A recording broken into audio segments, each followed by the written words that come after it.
This is a Fernando Sor piece. It's Moderato. It's written as an educational piece for a developing guitarist. This piece is coming from this 50 Easy Classical Guitar Solos book. At some point we'll have played several songs from this. It doesn't require that you be a specialized classical guitarist, and this is fairly beginner for a classical player, but it's going to be down the road a bit for somebody who's working first in Hal Leonard. As this channel continues to exist and we keep expanding the curriculum, you'll find that there's material here suited for hobby guitarists and experienced guitarists who've played many years. There's going to be advanced theory and a lot of songs that appeal to fairly advanced players. But the initial point of the channel is to teach guitarists from day one. You're going to find some isolated videos that are going to appeal to them, where you can play a 3-note song or a 1-chord song on day one. And then we're going to build the curriculum where you learn to read notes, learn your way around the guitar, build up all your chords and the like. The point though is to advance everybody along the way where they're going to be into guitar 6 or 7 years down the road and have learned an awful lot. If you find this channel as a legitimate beginner, and of course a lot of the songs are going to be too much for you right now, or if you just can't keep up with the volume of videos coming out every day, which of course you can't, then maybe the best thing to do is subscribe to the channel so you can see them when they're released and pick the ones you want to work from. You can save the videos that you're not quite ready for, make a playlist of them, or go into the playlists on my channel and the courses and follow the tracks that you like. Whatever you want to do, there should be something here for you. Writing in tab, we're in A minor. So much classical music, and especially Spanish, is going to be A minor and E. This takes advantage of the open strings. So we start on beat 4 with this open E.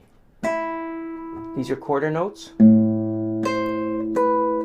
Go out and play your 8, 7, and 5 in one position at the 5th position. The 4 is representative of the harmonic minor scale. We've got the G sharp there. I put a little dot on it to remind myself it's a dotted quarter note, which you'll see in your official tab. So we count 1 and 2, and then the 5, 7, and O, the A, B, and open E are on beats and 4 and 4 and. We're basically outlining the E7 to a G7 with the F note. I'm calling this a C6, although it's probably A minor because of this A, but because I've got a C on the bottom, I want to think of a C chord. E chord.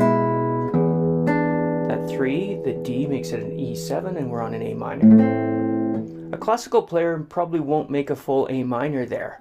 I almost always do, depending on the situation. My hands are going to recognize chord shapes more easily than trying to make up a whole bunch of new intervals.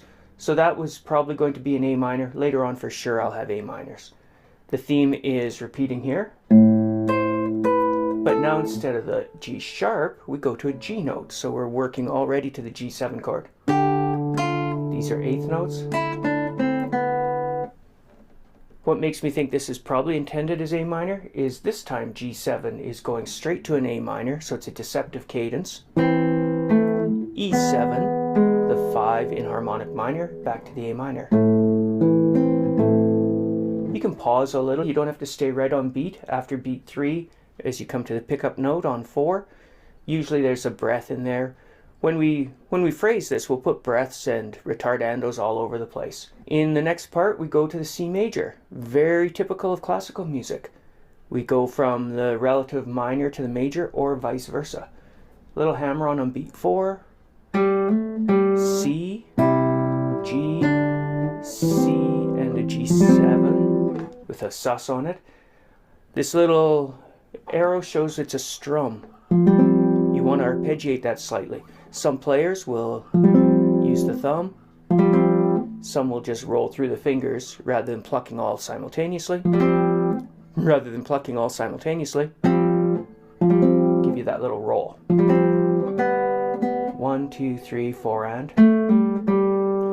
This I put the G7 over B in because I'm having trouble grabbing those particular strings and the B and the F unless I think it's a G7 chord. If I think of G7, my hand will go to it. If I just think of those notes, I'm a little awkward finding which strings I want. So very often I like to think of what the chord is. So we're on C. My tendency here is to try to hold the C while I play this D note, but it's awkward and it should be let go. So play the C and E, go to the D in this little G chord, strum the C. I'm calling this one an add 2. It's a C chord with a D here, and then down to the C notes, but we just don't have a C in the bass. Top of an E7 chord. I've called this one F major 7 over C, although it's another of those A minor chords with a C in the bass. The reason I'm thinking F major 7 is, again, it's a fingering I don't grasp naturally when I see it written as it is. But if I think of an F chord with a C in the bass written here, and then an open E string, it's F major 7 with a C in the bass. When I started to detail how I want to play it, I actually did put the pinky and ring finger into the F, even though I don't play the F. Now I don't think, that's probably not necessary now. I don't think my hand will do that. We're back to our first phrasing now. So we've gone through our major section, back to a rephrase of the top.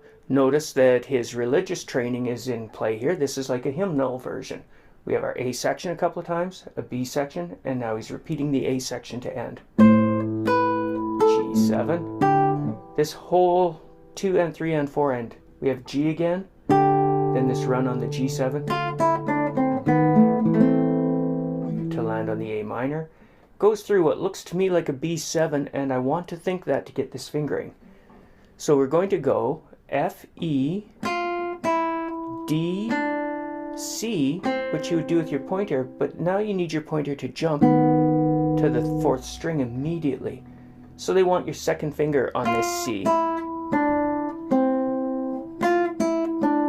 If you're stuck on your pinky, it's going to be hard to get back to that C, so a little practice will tell you that you've got to release the pinky to get back to the C note with your middle finger.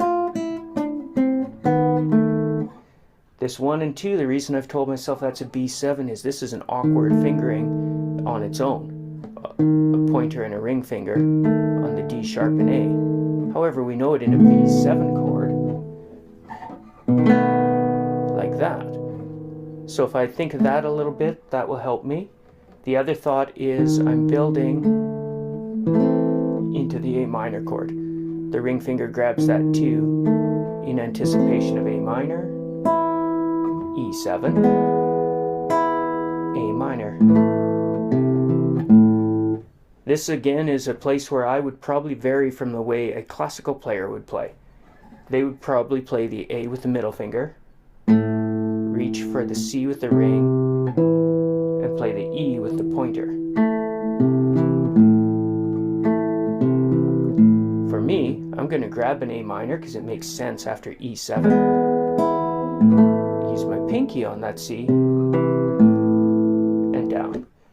I think that's all I want to tell you about it. In this practice, I'm not going to do the repeats. If you were playing a piece for your Royal Conservatory test, you wouldn't do all the repeats, you just go through it. So in this count through, I'll skip the repeats, and I'll try not to do any pauses. You know I'm not much of a metronome, but I'm going to try just to hold a nice steady beat for you and count it all the way through. We're starting on this E note, on the pickup beat 4. 1 and 2, 3, 4, 1 and 2 and 3 and 4.